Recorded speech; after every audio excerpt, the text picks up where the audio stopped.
Hi there, Tracy back with another scrapbooking process video. This one is another art journal process video, and this is another page that I did in my Traveler's Notebook insert. I'm trying to do a little something in this book every single day. I might not make it. I'm not being too hard on myself if I don't, because I'm, trying to make a couple of different changes in my life right now.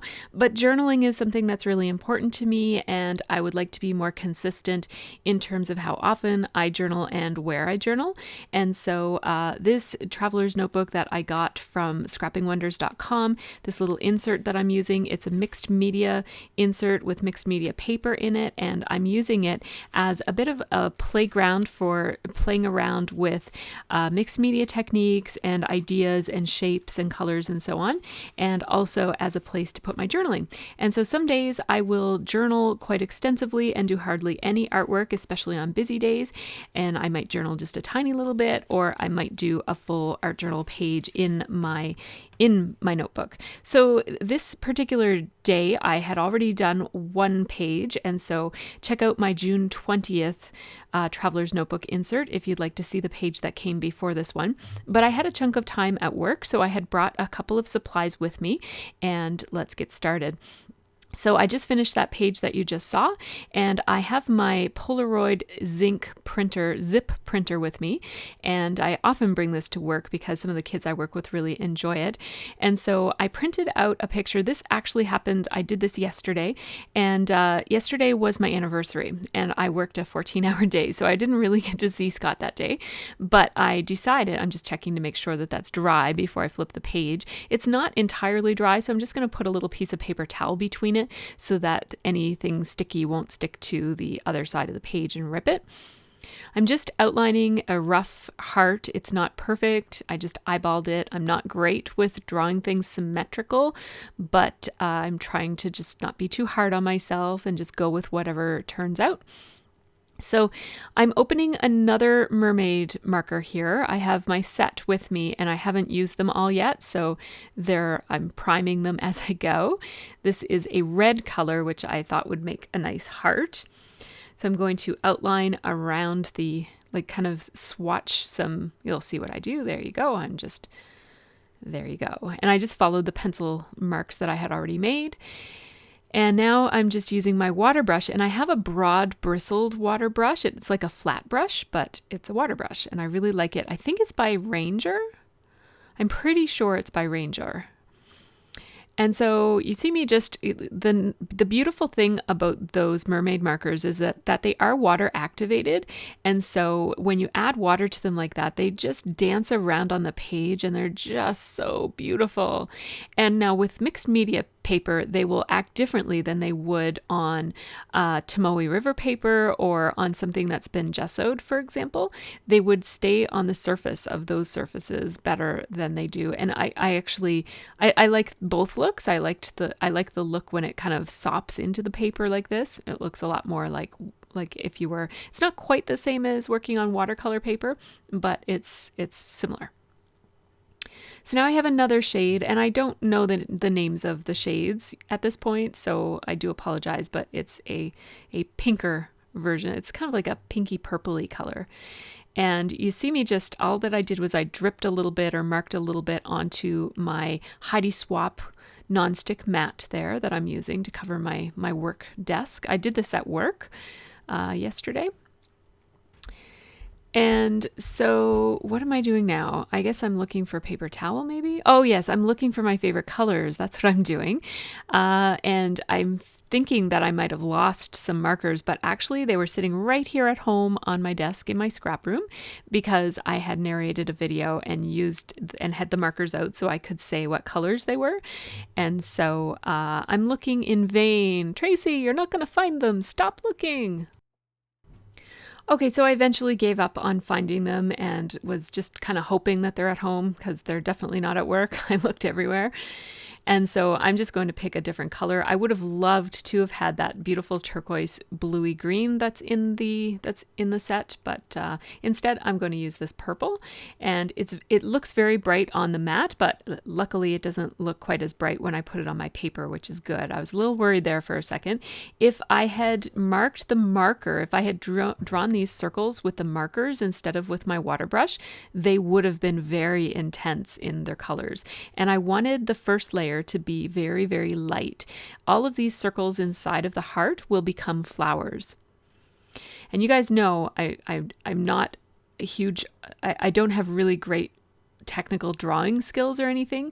And so these are my favorite kinds of flowers. They're just kind of scribbly lollipop circle flowers, and they're pretty easy to make, and they don't have to look perfect. They're not supposed to look perfect.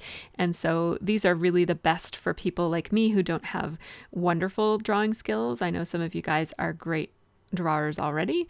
And so you see what I'm doing. I'm holding my pen way at the top. It's a mermaid marker, not really a pen. And I'm just kind of making circular, but also kind of crisscrossy marks inside of it, so that it looks kind of a little bit like the petals. Not really though. And it doesn't really matter how it looks, because all of these colors are going to, like all of those lines are going to be once I add the water.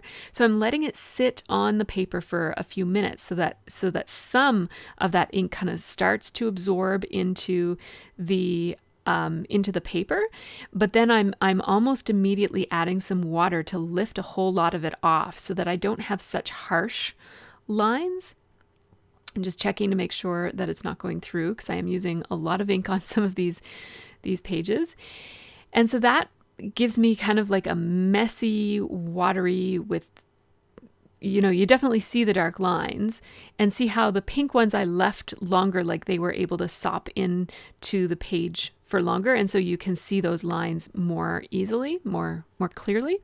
And so that's, two different looks that you can get depending on how long. And so I was just waiting there so that the purpley reddy color or maroon or whatever that color is would sop in a little bit. And I actually didn't leave it long enough for it to make the lines that I wanted it to make. So I just went back. And then I found that those pink flowers were just a little bit too, I don't know, you could see too much of the pink darker lines in it. So I just decided to go back with the maroon marker and add some more little lines of contrast, and then add some water and sop it up again. So those are looking okay. I mean, really, they're not looking that great as they are, but they're going to make good bases for the flowers that I want. And now this is my green mermaid marker, and I'm just getting it primed and ready to go. So sorry about that. And now I'm just going to really roughly draw some leaf shapes, and it's just ovals or pointy ovals, I guess. And I mean, for this kind of a watercolor drawing that I'm doing or painting that I'm doing, it doesn't have to be perfect. It's supposed to look pretty scribbly and messy. And I'm just going back and adding a little bit of depth to these leaves by adding a little bit more ink every here and there. And so, yeah, I mean, all that you have to do is just scribble lines. So if I can do this, anybody can do this. And that's why I share my process, especially my art journal process, because I'm not the greatest painter or drawer out there. And I really am not saying that from a low self-esteem or anything. Like, I'm not kind of being critical of my work. It's more just, you know what you're good at and what you're not good at. And drawing is just not something that I've taken the time to gain the skills. And so I do still think that it's important that I share my process for things that I'm not good at, just so that you guys can see that you can still make some beautiful artwork even if you don't have awesome drawing skills.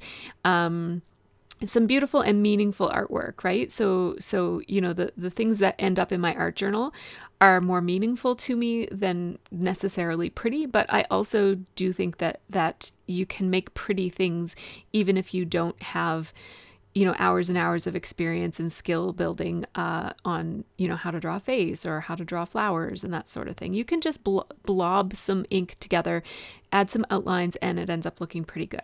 So I am filling in the background here. This neutral color is absolutely gorgeous. It's called Reef, and I love it so much I stopped the narration and went and found it so I could tell you the color. I was really surprised at how much I love this color. I thought it was going to be just like a gray, but it's this purpley beautiful gray. I love it so much. Now I'm taking my fine line bottle, which is filled with, so you buy these bottles empty, and I have mine filled with black, one filled with black and one filled with white, golden fluid acrylic paint. And it flows really beautifully, and you have great control, and it's a really wonderful way to add scribbly, doodly outlines to things in your art journal. The really nice thing about it is because it's paint, it just goes over top of any surface, so it doesn't matter what you've used below it, you can scribble and doodle all over it. And I find that when you try to scribble and doodle with any kind of pen or marker, I have yet to find one that covers as easily as these things, every single surface. And these, as you see, are really, they flow really nicely, and they cover, they'll go on top of anything. And also they give you this kind of bit of a puffy textured look, and the paint is shiny, especially when you use it over watercolor, because watercolor is really not shiny. So it's quite nice.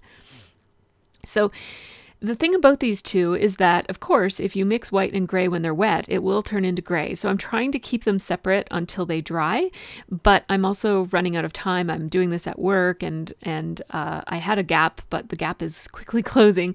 And so I want to kind of finish this up. So I'm going to go ahead and kind of do some of this doodling without letting the black and the black and the white dry, which means that I'm going to have and also I did a bit of doodling before the watercolor was dry, and so the paint kind of bled out a little bit in a couple of places, but I think that just looks interesting and nice, so I don't really mind it too much. And you'll see when you see the close-ups what I mean by that. And so here I go, just outlining around the outside edges. And I hadn't waited for the white to dry when I did that, so there's a bit of gray in there. So there's some white and some gray and some black outlining as a result, and that looks okay. So I'm just going back and adding so that each flower has a little bit of white in the center of it and a little bit of black in the center of it, and each flower has a black outline.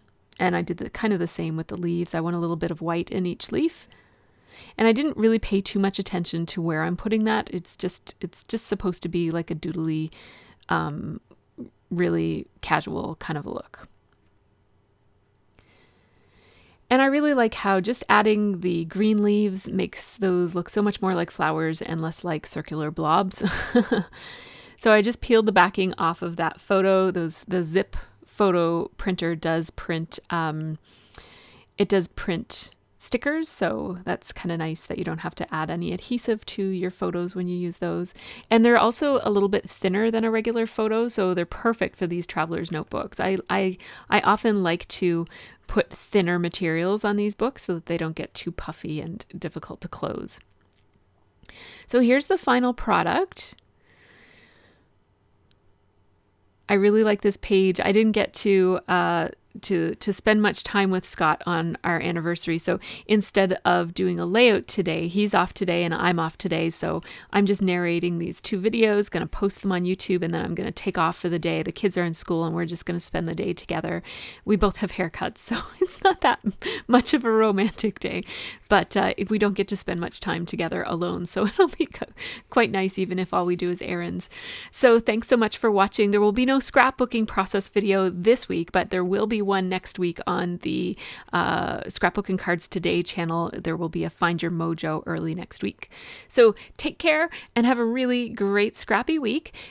Make sure that you like, comment, and subscribe if you haven't subscribed already. I have noticed that quite a few of my views these days are coming from non-subscribers, so please do click the subscribe button. You don't need to click on the bell if you don't want notifications, but it really does help my channel in terms of increasing the engagement level, which does help me out quite a lot. It helps me to continue to bring you guys free process videos every single week. So take care and have a really great scrappy week.